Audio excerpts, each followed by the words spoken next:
¿Corre la diapositiva? Sí, Ya, listo. Jóvenes, buenos días. Vamos a continuar con nuestra clase de endodoncia. Eh, Comentaba con su delegada acerca de la situación que estamos en la universidad y bueno, ¿no? Ciertamente ustedes, nosotros, todos los que trabajamos, pues nos vemos involucrados de alguna manera y esperemos que esto llegue a pronto acuerdo por parte de nuestras autoridades, los estudiantes y podamos continuar, ¿no? Hasta donde yo tengo entendido, va a haber una reprogramación de todas las actividades y esta sería la última clase teórica para posteriormente tener el examen. Entonces, estos días que no tenemos mucha actividad académica, hay que estar aprovechando jóvenes, ¿ya? Para que puedan dar un buen examen y que esta primera parte pues terminemos de una forma correcta, ¿no? Y todos contentos. Bien, vamos a hablar hoy día acerca de la instrumentación manual de los conductos radiculares, ¿no? Vamos a hablar básicamente de la técnica apicocoronal, y que ciertamente es una técnica muy antigua, ¿cierto? Es una técnica que de muchísimos años atrás no ha sufrido muchas innovaciones, pero que es la base de todo lo que hoy en día se ve en instrumentación manual e instrumentación mecanizada. Al final de la clase, por favor, preparen sus preguntas o sus dudas para poder discutirlas y que ustedes pues traten de aprovechar al máximo, ¿no? Muy bien. Las fases del tratamiento endodóntico, sabemos, vamos a tener una fase de diagnóstico, ¿no es cierto? En la cual vamos a identificar la causa del problema, ¿no?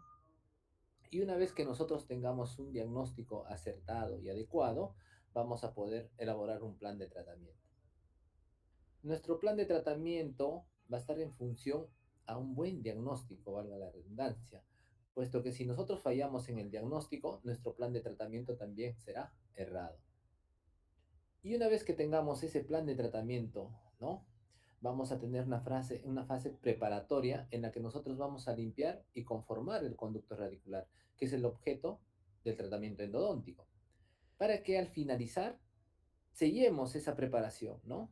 A través de la obturación, con un material inerte que nos dé un sellado hermético y que favorezca la reparación de los tejidos periapicales. Entonces, estas fases del tratamiento, cada vez que nosotros vamos a trabajar, ya sea en clínica o en laboratorio, tienen que estar, ¿no? Tienen que estar identificadas para nosotros poder hacer un correcto procedimiento. El doctor Schilder, ¿no? Es considerado el padre de la endodoncia, ¿no?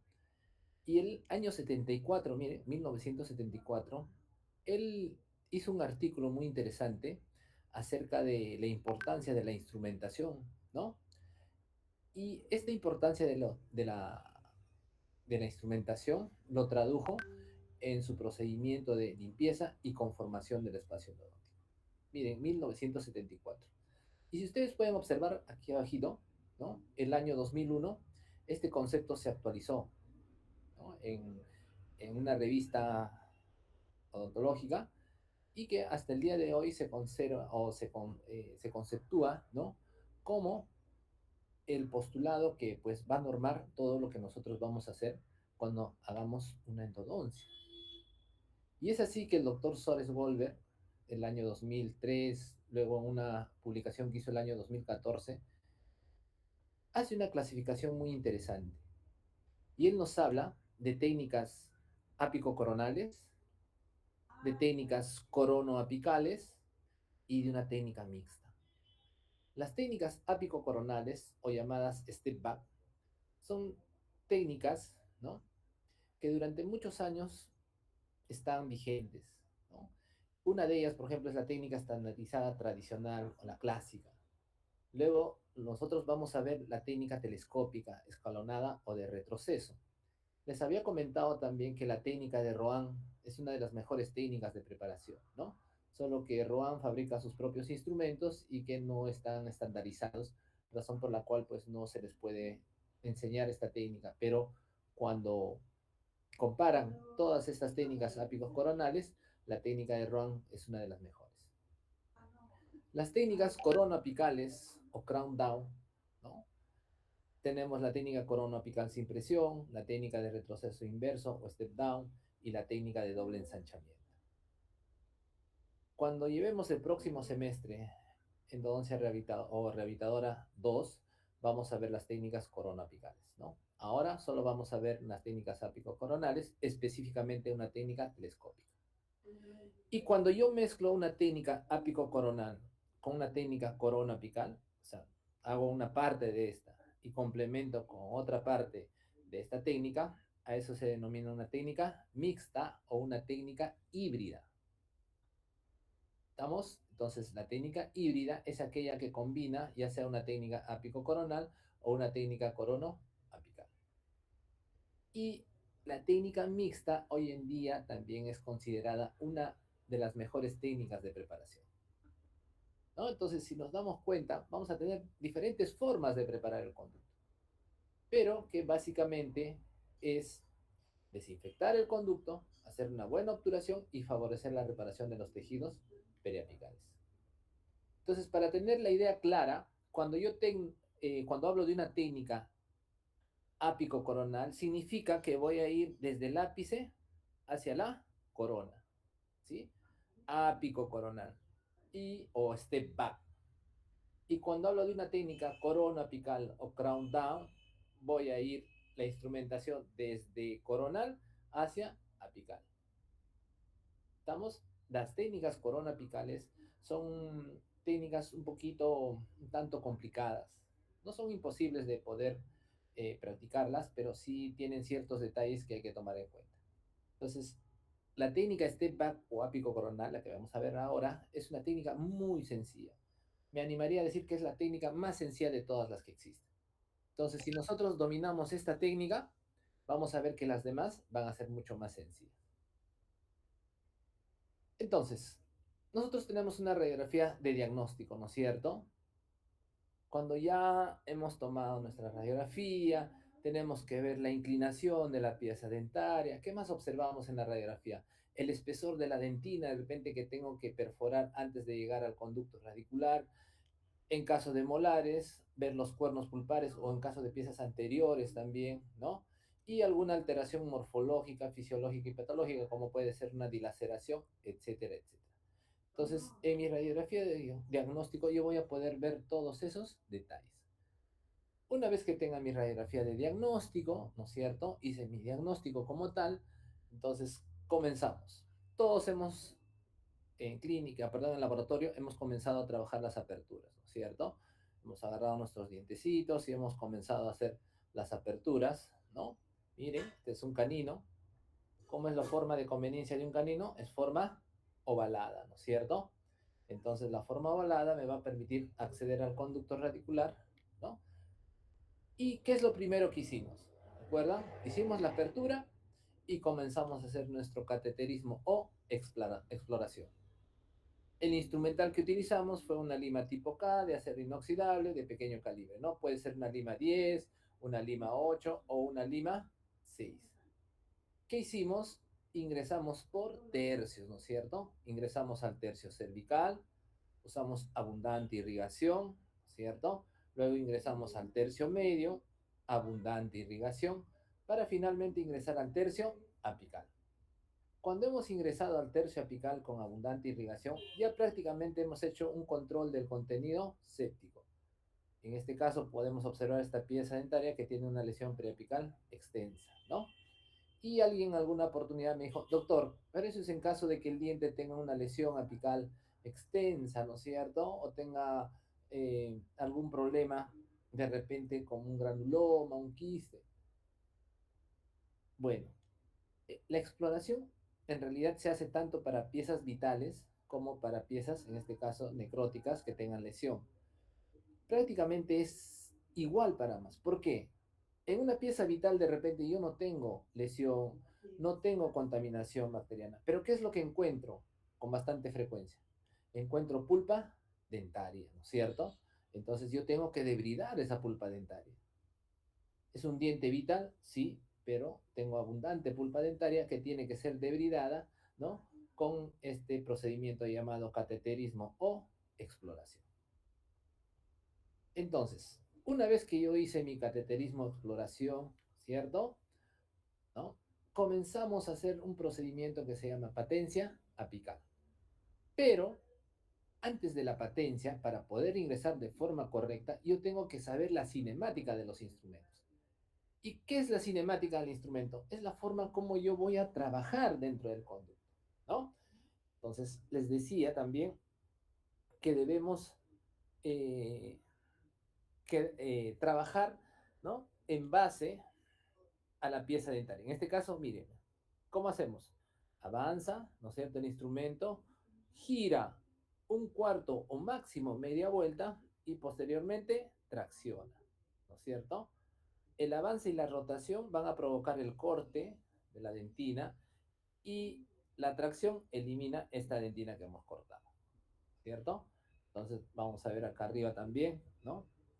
Acá es una técnica corona apical, pero me interesa que vean o que observen cómo es que el instrumento va a trabajar dentro. ¿Ve? Como les di, derecha, izquierda. No damos una vuelta completa. Ya muchos de sus compañeros le dan vuelta, ¿no? Como si fuera un tornillo. Y en realidad no es así la instrumentación. Porque si tú le das vuelta como si fuera un tornillo, se van a compactar restos de dentina dentro del conducto y es un poco dificultoso poder retirarlos. Entonces, la forma correcta es derecha, izquierda, ¿no? Y la cinemática, cuando yo les pregunte en el examen, diga usted la cinemática. Entonces, tú me pondrás ahí avance, rotación un cuarto, media vuelta y tracción. Esa es la cinemática que debemos aprender ahora. ¿Estamos? Muy bien. Les decía que vamos a hacer la patencia apical, ¿no es cierto? Y a manera de broma les decía que la patencia apical, ¿no? Es pasarnos hasta Chincha, ¿no es cierto? ¿Y cómo vamos a hacer esta patencia apical? ¿No? La lima se introduce dentro del conducto, ¿no? Una lima serie especial.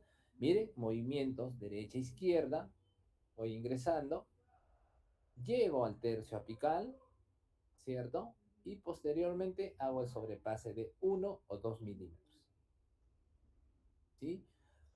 Y esa longitud tentativa de trabajo de sobrepasarme, pues 1 o 2 milímetros, ya lo he calculado con mi radiografía de diagnóstico,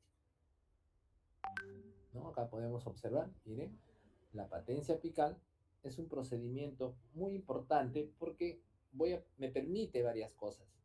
Una de ellas es que mi irrigante va a poder llegar con facilidad al tercio apical. Otra, que ese foramen, ¿no? Que tenemos acá, este foramen, ¿no? Que se encuentra acá, va a mantenerse libre, permeable, ya sea de bacterias, de restos de pulpa, y voy a poder, pues, hacer una obturación tridimensional, una buena obturación, un buen sellado a ese nivel. Y una vez que hice mi patencia apical, ¿cierto? Comenzamos a tomar la longitud de trabajo. Ya habíamos explicado que la longitud de trabajo en la clínica, de preferencia siempre es con el método radiográfico y con el localizador apical, ¿no es cierto? Así yo voy a tener mayor certeza de establecer una buena longitud de trabajo y a partir de ahí hacer mi esquema de instrumentación de este conductor radicular, ¿no? Entonces, habíamos visto, este video ya lo habíamos visto, ¿no? Que básicamente lo que hace el localizador apical es un aparatito electrónico que cuando la lima se encuentre justo en el CDC, ¿no es cierto? O lo más próximo al CDC, va a comenzar a chillar el aparato, ¿no? Y las luces verdes se van a encender, ¿no? Entonces aquí, mire, el instrumento va ingresando, estas rayitas se van incrementando y el aparatito te dice, el verde es el punto ideal para establecer la longitud de trabajo, ¿sí? Entonces vemos, mire, se enciende el verde, ¿no? Cuando te dice 00, en teoría estamos en el famoso CDC, ¿no? Entonces puede quedar ahí, algunos recomiendan, algunos recomendamos disminuir 0.5 para tener mayor seguridad, Y una vez que se toma la radiografía, ¿no? Estamos justo en el límite. Entonces, todos hemos llegado hasta aquí en el laboratorio, ¿no es cierto? Ya tenemos, algunos han avanzado los otros dientes, pero gran mayoría de ustedes o gran parte de ustedes tienen la radiografía de un solo diente por lo menos. ¿Ya? Entonces, aquí va a comenzar la planificación de nuestro esquema de trabajo. Y vamos a ver que la longitud de trabajo, ¿no es cierto? Es establecer un punto en coronal, ¿no es cierto? Ese punto debe ser reproducible sesión tras sesión. Y de preferencia también, les decía, usemos dos topes de goma. Porque cuando tú tomas con un solo tope de goma, este tope se puede mover. Y si se mueve, tu longitud de trabajo no va a ser la adecuada. Y por ende, el tratamiento como tal no va a ser el mejor. Entonces, muy importante es que cuando vamos a tomar la longitud de trabajo, pues lo hagamos de una forma en la cual coloquemos dos topes como mínimo, ¿no? Esto ya en clínica, harán aislamiento absoluto y colocarán una barrera gingival también de preferencia para tener un buen sellado y puedan lograr una buena irrigación.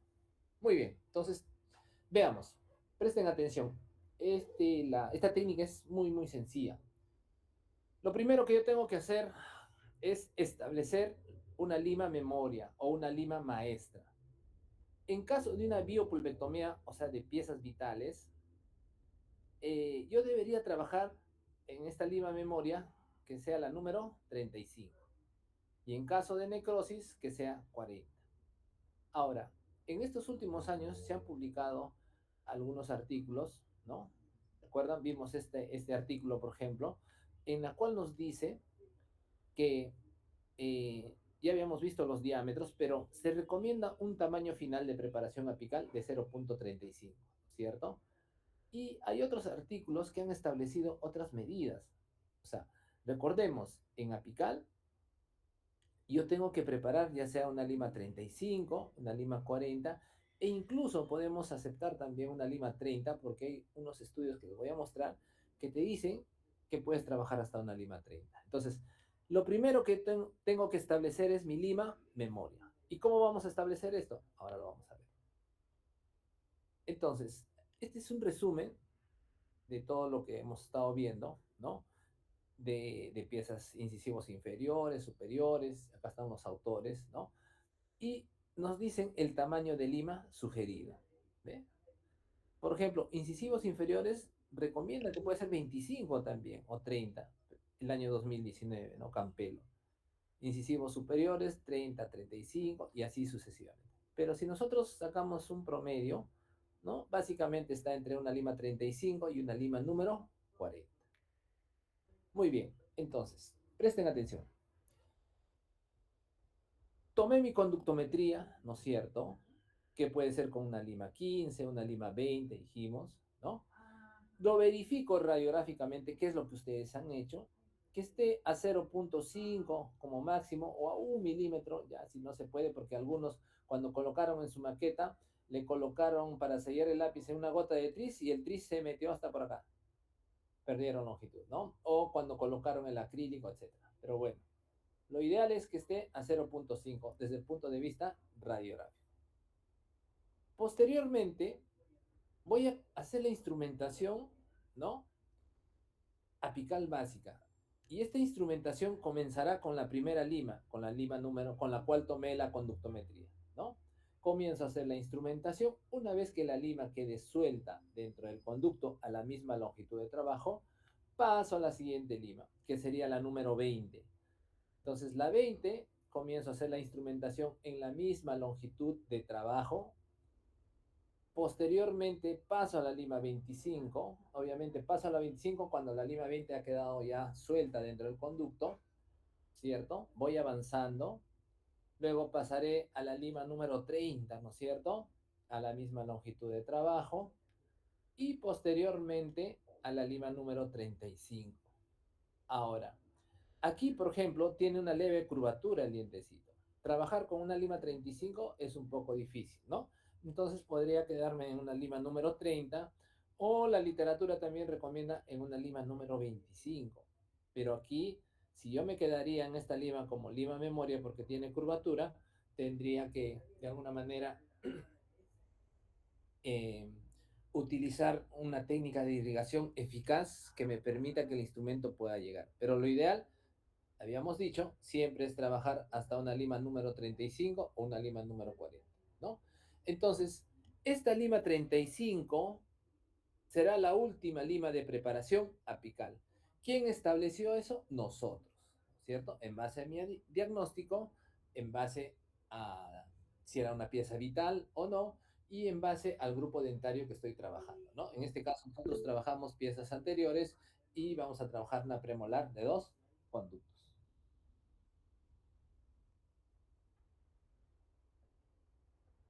Dime, alguien me está preguntando. Sí, doctor, disculpe, es que entonces la preparación apical básica entonces es agrandar el conducto radicular o es que sí, no lo Ya, entiendo el perfecto. término correcto es ensanchar el conducto radicular. Tú tienes un conducto original que es un conducto delgado, entonces lo que vas a hacer es ensanchar el conducto, ¿no? ¿Para qué? Para que éste pueda recibir un material de obturación. Entonces, en la preparación apical, primero estamos haciendo la preparación apical, estamos ensanchando solamente en el tercio apical. No estamos trabajando el resto del conducto, porque en la segunda fase, que será el retroceso, ahí es donde vamos a complementar esta preparación. ¿Estamos? Ujú, sí, sí, entiendo. Gracias. Ok, sigamos entonces. Entonces, miren, la primera parte es establecer mi lima memoria, llamada también lima maestra, ¿no? Y esto lo determino yo. Tomé mi longitud de trabajo con una lima 15, luego pasé a una lima 20, luego una lima 25, luego una lima 30 y finalmente a una lima número 35. ¿Puedo quedarme en una lima 30? También, pero va a depender, ya dijimos, del diagnóstico, va a depender qué grupo dentario estoy trabajando, ¿no es cierto? Y algunos otros factores. Entonces, una vez que yo establecí mi lima memoria, ¿no? Yo tengo que hacer mi esquema para hacer esto. Entonces, primero tomaré la radiografía con una lima 15, comenzaré la instrumentación a la misma longitud de trabajo, mucha irrigación, abundante irrigación, aspiro, pasaré a una lima 20, mucha irrigación, aspiro, pasaré a una lima número 25, irrigación y aspiro, a una lima número 30, abundante irrigación y aspiración, ¿no es cierto? Y finalmente a una lima número 35, en la cual también abundante irrigación y tengo que aspirar. Entonces, esta lima 35 será mi lima memoria o mi lima maestra. Y hasta aquí yo logré la preparación solamente del tercio apical. Y una vez que yo conseguí mi lima memoria, ¿no? Tengo ahí a mi lima memoria, comenzará la segunda fase. Y la segunda fase es el retroceso. Entonces, observen, mi lima 35 llega a mi longitud de trabajo que es 22 milímetros. Pasaré a una lima 40, porque es la que continúa, pero la 40 ya no llegará a longitud de trabajo, sino llegará 1 milímetro menos. Serán 21 milímetros. Luego pasaré a la lima 45, miren, de la 40 viene la 45, ya no será 1 milímetro de la longitud de trabajo, sino será 2 milímetros, ¿no? O si quieren llamarlo, puede ser 1 milímetro menos de mi última lima. Si la lima 40 fue en 21, la lima 45 será 20. Luego tendré a la lima número 50 en 19, tendré a la lima número 55 en 18 milímetros y tendré la lima 60 en 17 milímetros. O sea, si se dan cuenta, le estoy restando 1 milímetro, 1 milímetro, 1 milímetro, 1 milímetro y 1 milímetro. Entre lima y lima, ¿no? O sea, en el paso de una lima a otra, recuerden, mi lima memoria siempre tiene que recuperar el conducto, porque si ustedes instrumentan como figura acá 35, me voy a la 40, me voy a la 45, a la 50 y así sucesivamente, cada vez que yo voy retrocediendo, voy formando escalón, como una escalerita, ¿cierto? Y ese escalón, pues no debe quedar así. Por eso es que entre lima y lima, que yo voy retrocediendo, siempre tiene que venir mi lima memoria y abundante irrigación. Para que ese escalón que se esté formando, miren acá, ese escalón que se esté formando, siempre esté liso, ¿no? De paredes paralelas para poder hacer una buena obturación. Entonces, si se dan cuenta, en la segunda fase, yo estoy retrocediendo, le quito 1 milímetro a las limas, ¿no es cierto? Pero entre lima y lima siempre recapitulo con una lima memoria. Ahora, acá trabajamos hasta una lima número 60. Normalmente deberíamos trabajar un poco más de repente, ¿no? Hasta una lima 70, conforme vayamos retrocediendo. Porque la mayoría de los conductos radiculares, pues en apical son muy estrechos hasta casi el tercio medio y al tercio medio ya se hacen un poco amplios, ¿no? Y a veces la lima 60 o la lima 70 quedan muy flojas, que ya no ejercen ninguna presión en las paredes, ninguna instrumentación y normalmente pues se trabaja hasta estos calibres, ¿no? Hasta una lima 60, máximo una 70 veces. ¿Estamos? Entonces, en la segunda fase yo tengo que lograr el retroceso a través de las limas de calibres mayores, pero siempre mi lima memoria va a estar presente. Por eso es que se denomina, ¿no? Así, lima maestra o lima memoria. Y tendrán que hacer su esquema, ¿no es cierto? Entonces mi esquema será, miren, yo tengo la lima número 35, ¿no es cierto? Que es mi lima maestra. Pasaré a una lima 40, que será 1 milímetro menos, haré la instrumentación, volveré otra vez con mi lima memoria a la misma longitud para posteriormente continuar con la lima que sigue, ¿no? Que será la lima número 45, 1 milímetro menos de la anterior, o sea, de la 40. Luego seguirá la lima memoria. Tendremos una lima número 50, 1 milímetro menor a la lima predecesora, ¿no es cierto? Lima memoria y posteriormente una lima número 55, 1 milímetro menos. Como les dije, puede ser hasta un 55, un 60, un 70. ¿Sí? La instrumentación o la cinemática que hemos visto es la misma para todas las limas. Entonces la pregunta sería acá, ¿no? Doctor, ¿cuántas veces tengo que instrumentar con la misma lima? Y la respuesta es obvia. Cuando mi lima no ejerza presión ya en las paredes, o sea, la lima no se trabe dentro del conducto, queda una lima suelta, ahí es el momento para pasar a la siguiente lima. Pero mientras la lima esté dentro del conducto, tenga resistencia, ¿no es cierto? O sea, esté ahí bien dura, trabada, tengo que seguir instrumentando. Algunos textos o algunas literaturas dicen, ¿no? De 4 a 5 veces, ¿no? Con la misma lima. O sea, estás con la lima, va una vez, va otra vez, ¿no? Va sumando unas 4 o 5 veces y ahí está preparado. Otro texto de literatura antiguo dice hasta 30 veces, imagina, o sea, 30 veces instrumental con una sola lima, ¿no? Entonces, ni uno ni otro.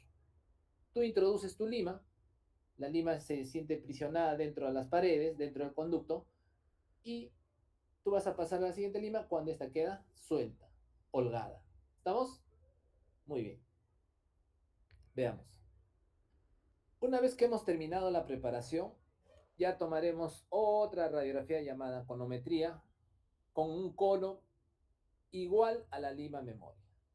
Si mi lima memoria fue una lima 35, mi cono de gutapercha también será número 35 y tendrá que ingresar a la misma longitud de trabajo. Si yo verifico esto, está listo para la obturación. Y ahí se terminó el tratamiento. ¿Cierto? Entonces, vamos a ver esto, que es un protocolo más o menos de lo que van a hacer en clínica, ¿no? Para poder eh, pasar a las preguntas y resolver algunas dudas. Entonces, ¿qué van a hacer en la clínica ustedes? Van a tener su paciente, van a tener que diagnosticar. Ya la siguiente sesión, después del examen, vamos a hablar de diagnóstico. ¿Sí? En este caso, me voy a adelantar, ¿no? Este es un diagnóstico que tiene un tracto sinusal o fístula. Desde el punto de vista radiográfico hay una lesión de gran tamaño y recomendamos a veces tomar una fistulografía, ¿no? Que es introducir un cono de gutapercha, mire, a través de ese tracto sinuoso, tracto sinusal, y se toma una radiografía, ¿no? A esto se llama fistulografía. Entonces, con todos esos datos, yo voy a rellenar una ficha de endodoncia y daré mi diagnóstico, les voy adelantando, ¿no? Vamos a tener un diagnóstico pulpar, donde yo consideraré una pulpa normal, una pulpitis reversible, una pulpitis irreversible sintomática, una pulpitis irreversible asintomática, necrosis de la pulpa, un diente previamente tratado y una terapia previamente iniciada. Y complementaré con un diagnóstico apical, donde voy a tener tejidos apicales normales, periodontitis apical sintomática, periodontitis apical asintomática, absceso apical agudo, absceso apical crónico y osteitis de condensante. Todos estos términos y el anterior tienen que saberlo de memoria, porque si no lo aprendemos de memoria o no lo aprendemos bien, vamos a diagnosticar mal. Y por tanto el plan de tratamiento estará errado. Y por tanto el tratamiento de endodoncia estará pésimo. ¿Estamos? Entonces, los diagnósticos en endodoncia tenemos que aprenderlos al revés y al derecho. Y una vez que vayamos a clínica se van a dar cuenta que es muy sencillo. Al inicio es un poco tedioso porque los términos son muy parecidos, pero que conforme vayamos viendo las clases más adelante se van a dar cuenta que es muy sencillo. ¿Ya? Solamente hay que aprender los términos, ¿no? Como les indicaba, tiene que ser de preferencia de memoria.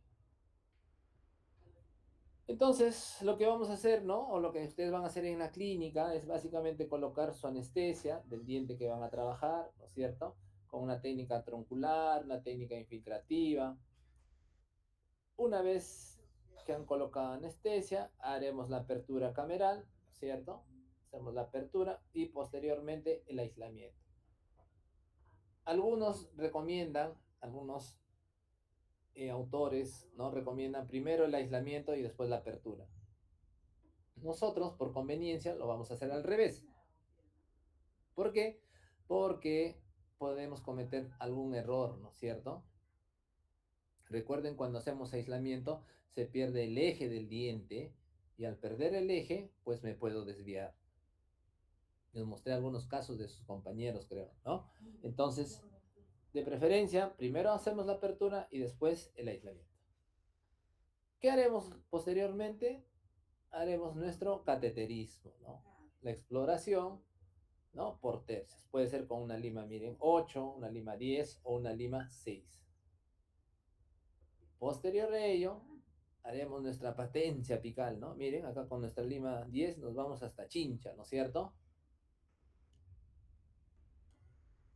¿Ven? ¿No? Nos pasamos 1 o 2 milímetros, ¿no es cierto? Y posteriormente estableceremos nuestra longitud de trabajo, ¿no? Mire, con una lima número 15 o una lima 10 también a veces, o una lima 20 también. Ya dijimos, en endodoncia no hay que ser parametrados. En endodoncia se trabaja mucho con aproximaciones, ¿no es cierto? Y habíamos mencionado también para recordarles que el diámetro del foramen equivale más o menos entre una lima 20 y una lima número 25, ¿no es cierto? Y yo que tendría que tomar más o menos con una lima 20 o una 15 mi conductometría porque está en función al diámetro del foramen. Entonces tomo con una lima 15, establezco mi longitud de trabajo en 23 milímetros, ¿no es cierto? Entonces, lo primero que tengo que hacer es mi preparación apical básica. Voy con una lima número 20 en 23 milímetros, abundante irrigación. Con una lima 25 en 23 milímetros, abundante irrigación. Voy con una lima 30, ¿no? Abundante irrigación. Y posteriormente con una lima número 35 en 23 milímetros, que es la que yo estoy estableciendo como mi lima memoria. ¿Me puedo quedar en 30? También la literatura la avala, ¿cierto? Estos últimos años ha cambiado un poquito, ¿no? Siempre se decía que era una lima 40, 35, ¿no? Pero ahora, en los últimos artículos que he tenido oportunidad de leer, nos hablan inclusive de una lima número 30 con resultados también similares, ¿ya? Entonces, pero eso sí, lo que todos coinciden es que a mayor calibre, mayor limpieza, mayor conformación en caso de lesiones periapicales, ¿cierto? Entonces, 35 es un buen calibre, 40 es un calibre mucho mejor todavía. Y una vez que yo logré ya mi preparación apical, ¿no es cierto?, con mi lima memoria, comenzaré a hacer el retroceso o la preparación del tercio medio y tercio cervical. Comenzaré con una lima 40, ¿no? 1 milímetro menos de la lima memoria. La 45 será 1 milímetro menos que la lima 40. La lima 50 será 1 milímetro menos que la lima 45. La 55 será otro milímetro menos que la 50 y así sucesivamente, hasta llegar al tercio cervical. ¿Cuánto es el tercio cervical? Más o menos vamos entre 12, 13, 14, hasta 15 milímetros podría ser, ¿no? Entonces, cuando con tu lima llegaste a 15 milímetros aproximadamente, el conducto está preparado. Pero recordemos que entre lima y lima de retroceso tiene que estar mi lima memoria.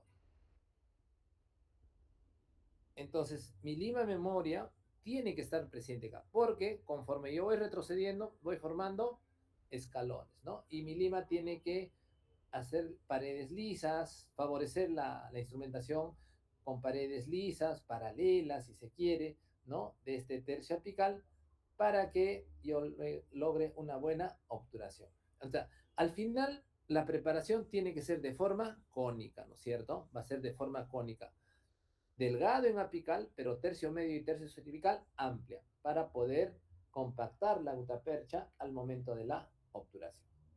Y una vez que yo hice mi preparación, ¿cierto? Mi conducto ya está limpio.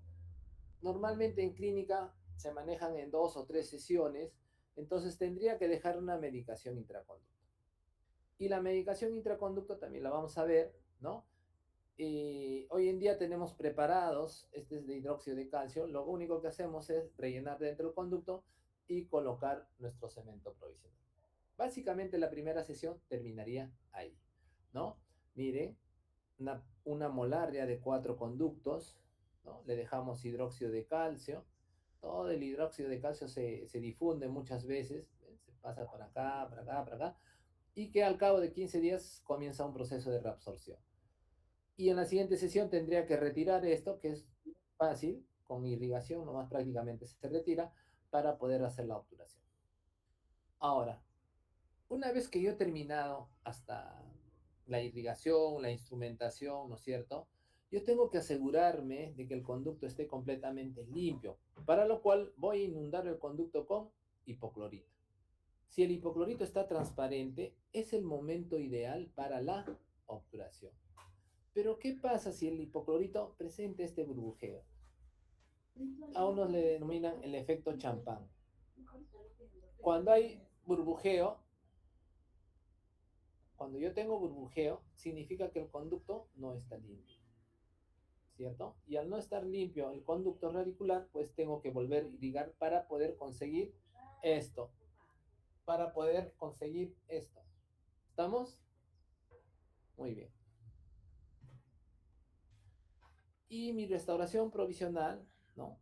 Cuando el conducto esté limpio, tengo que colocar cinta de teflón y sobre la cinta de teflón policarboxilato, de preferencia. Porque se ha demostrado que el policarboxilato y la cinta de teflón, ¿no? Previenen que haya algún tipo de microfiltración que me va a contaminar el conducto. Entonces, hasta ahí básicamente es la preparación del conducto radicular, ¿no es cierto? En algunos casos podemos dejar ionómero de vidrio.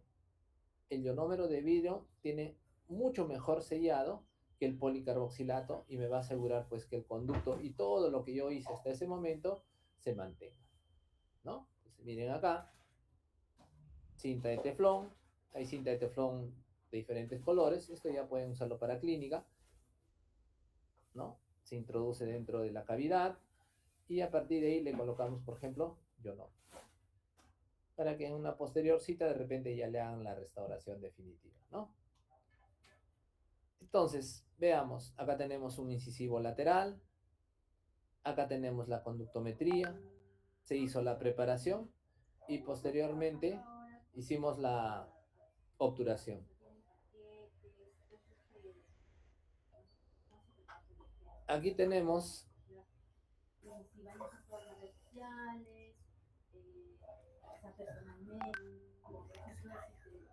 entonces, tenemos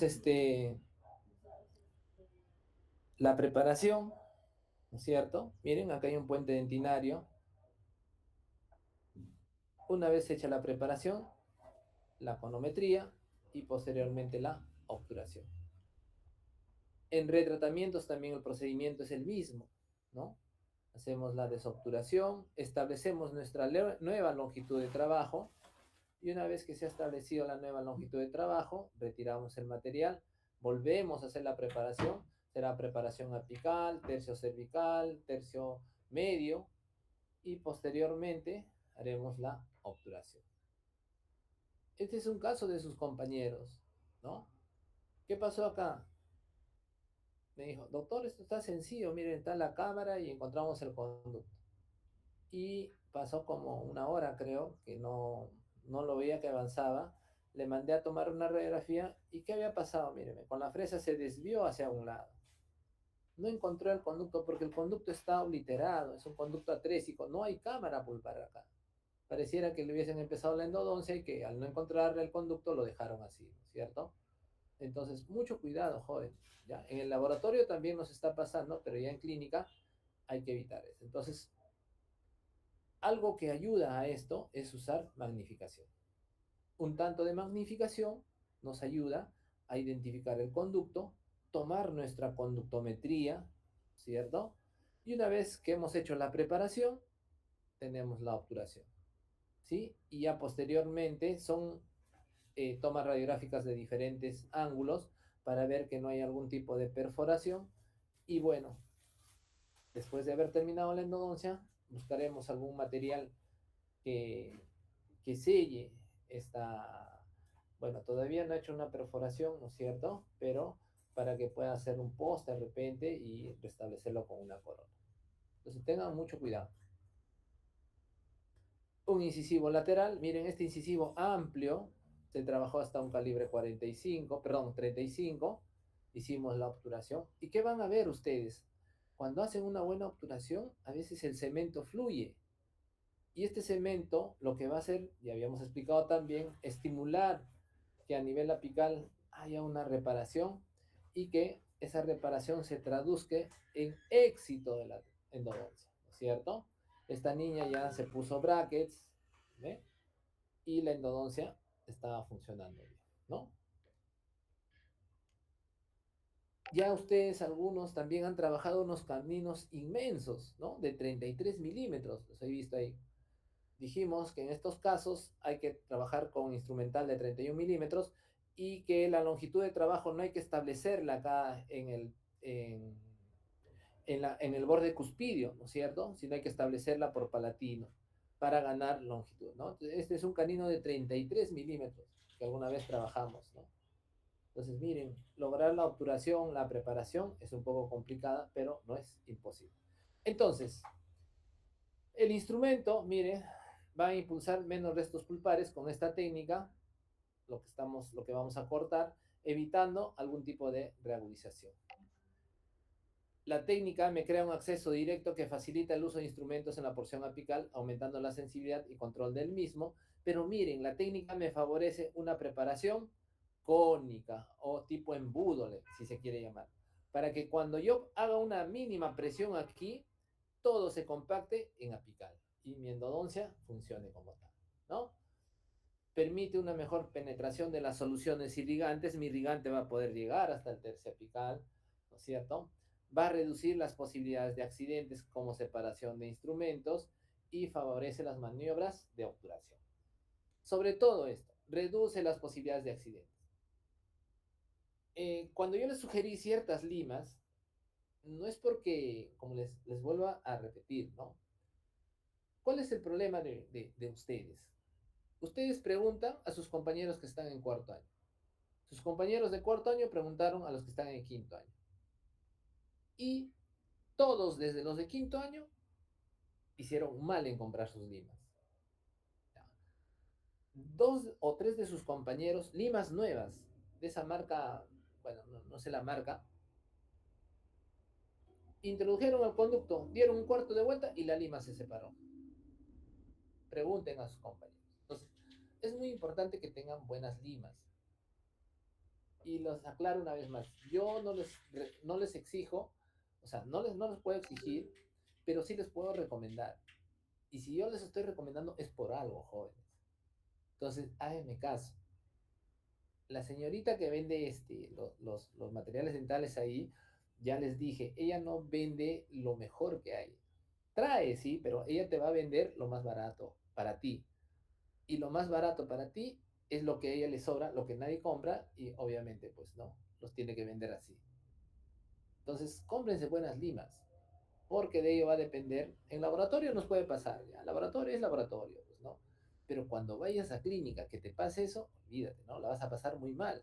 Tu paciente se va a quejar, va a ir en tu profesor, te va a tratar de hacer quedar mal a veces, vas a tener que ir con el paciente a posgrado, vas a tener que aumentar el costo de la endodoncia porque tú la tienes que asumir, o sea, es toda una complicación. ¿Y por qué? Porque no usamos buenas limas. Muy bien, entonces la técnica ápico coronal es una técnica, si se habrán dado cuenta, fácil, sencilla y que pues nos va a ayudar a la preparación del conducto para lograr una buena obturación. Muy bien, hasta acá alguna pregunta, jóvenes.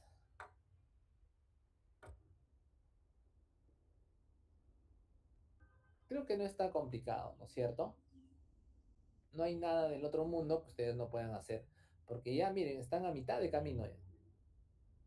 Ahora van a hacer su técnica de preparación y pues vamos a tener una buena obturación como consecuencia de la preparación. Recuerden, un postulado que tal vez no lo mencioné, para que tú logres una buena obturación, tu preparación tiene que ser adecuada.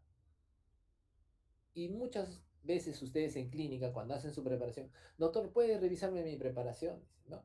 Entonces, no hay forma de poder revisar la preparación, salvo introducir una lima y ver que las paredes estén lisas, tal vez.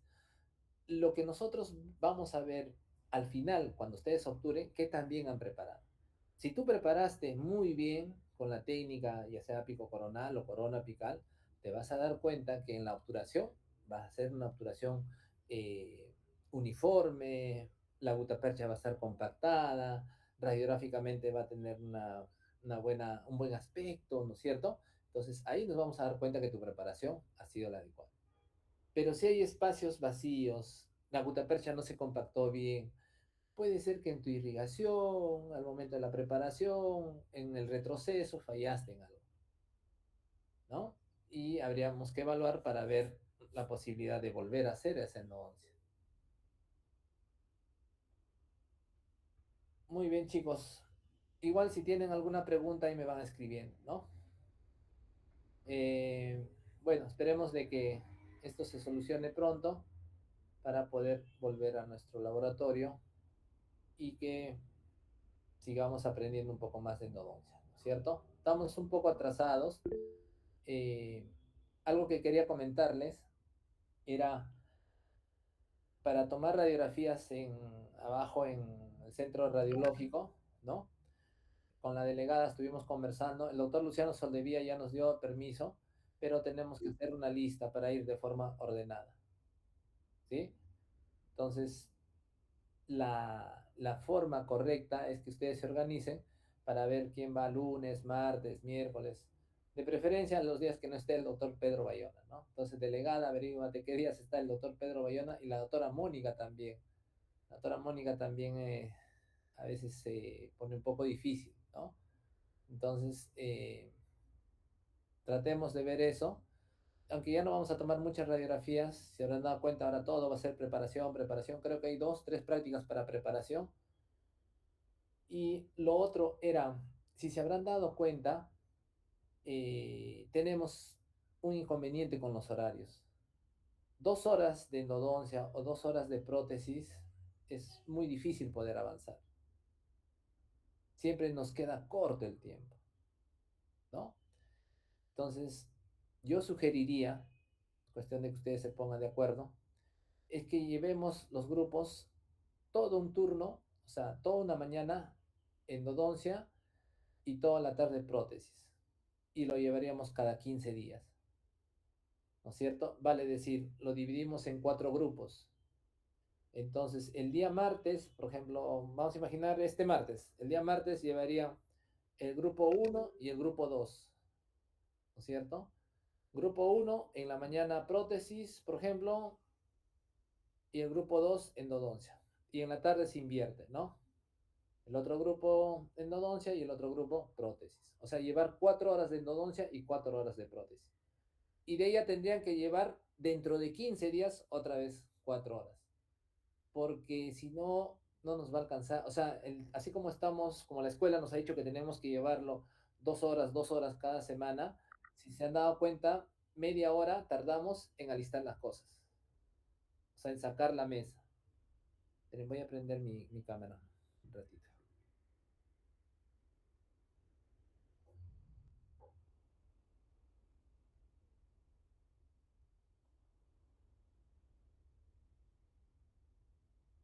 Ya, les decía, media hora perdemos en alistar la mesa de trabajo, ¿cierto? Y también media hora para poder salir con nuestras cosas. Ahí ya perdimos una hora. Entonces, como que eso no nos favorece. Al menos he visto que en prótesis también, conversando con su delegada, no avanzamos mucho. Entonces, mi sugerencia es tal cual hemos llevado en sus compañeros que están en cuarto año, ¿no? Cada 15 días. O sea, el plan es el mismo, el sílabus es el mismo, solamente que nos estamos acomodando a ese ritmo. Ahora, a ver, delegada, ve si es factible o no, porque creo que también llevan medicina, algo así me estuvo diciendo, ¿no? Entonces, habría que ver la factibilidad si se puede, ¿no? Si se puede, genial, ¿no? Y queda a ustedes. Y si no, continuamos como ahora, tal cual, ¿no? Pero ya hay que ajustar más los tiempos, ¿no? Ya no hay que perder mucho tiempo en ir al laboratorio, ya nuestras cosas tienen que estar listas, ya no demorar tanto en armar nuestro campo de trabajo. Y lo mismo para prótesis, ¿no? Tratar de ir con tiempo, estar ahí ya en la sala para ingresar y rapidísimo, ¿no? Sacar todas nuestras cosas que necesitamos y comenzar a trabajar, porque el tiempo nos está ganando, ¿sí? Más aún ahora con estas 2 semanas de pérdida de laboratorio, pues no, a pesar que se va a prolongar, no sé qué tanto se prolongará, pero no es la idea no es esa, ¿no? De que perdamos un poco de tiempo, ¿no? Pero bueno, a ver, delegada, entonces te encargo y ya me vas comunicando. Sí, ¿Alguna doctor. pregunta, jóvenes? Jorge Leonardo Vargas, ¿estás ahí? Sí, doctor, dígame. ¿Qué has entendido de lo que hemos explicado en la técnica ápico-coronal? Un resumen.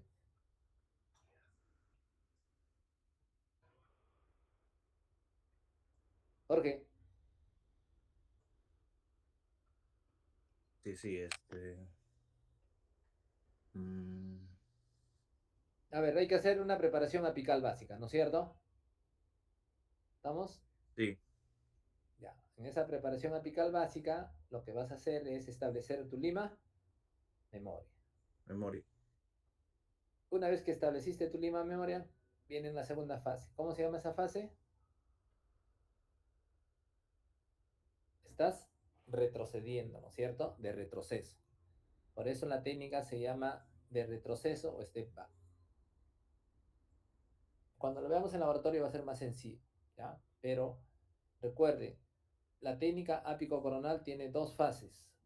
Una fase de preparación apical y una fase de retroceso. En la fase de preparación apical establezco mi lima de memoria y solamente hago la instrumentación del tercio apical. Y en la fase de retroceso ya trabajo el tercio cervical y tercio medio. Damos mucha irrigación y siempre tengo que usar mi lima de memoria. Voy a, en el transcurso de la mañana les voy a colocar algunas lecturas para que puedan entender esta técnica y les voy a colocar la ficha. La ficha básicamente es rellenar que hagan su esquema de trabajo. Y llámese que esta clase es de preparación, o bueno, es una clase virtual. Les voy a colgar ahí bueno, PPT no puede ser porque está preparado en Keynote. Les voy a colocar un PDF de la clase. ¿Estamos? Entonces con eso, más las lecturas, van a poder complementar para que cuando tengamos el laboratorio, avancen mucho más rápido. ¿Estamos? Listo. Muy bien, jóvenes. Entonces, nos estamos viendo. Esperemos la siguiente sesión ya ¿cómo se llama? En la universidad, ¿no es cierto? Para poder seguir avanzando. Y es más, ¿no? En teoría, cuando hacemos, cuando es la semana de evaluación, solamente es evaluación. ¿Ya? Tal vez podemos organizarnos para poder hacer el laboratorio, ¿no? Dan su examen y vamos al laboratorio. Pero eso ya lo van a decidir ustedes, ¿no? Ustedes dicen que sí, sí, doctor, vamos, bien. Si dicen que no, porque es su derecho también, y vamos a respetar eso. Y tal vez algún sábado, al menos la parte de endodoncia, podríamos tratar de nivelar, ¿no? Sobre todo para que puedan, más allá de nivelarnos, es que puedan aprender, ¿no es cierto? Hasta ahorita solo hemos trabajado un diente, hay que trabajar 3 dientes, ¿ya? Para que estén en la capacidad cuando vayan a clínica, pues hagan buenos tratamientos. Listo, jóvenes, me despido. Buen día. Chao, doctor, gracias. Chao, chao, cuídense.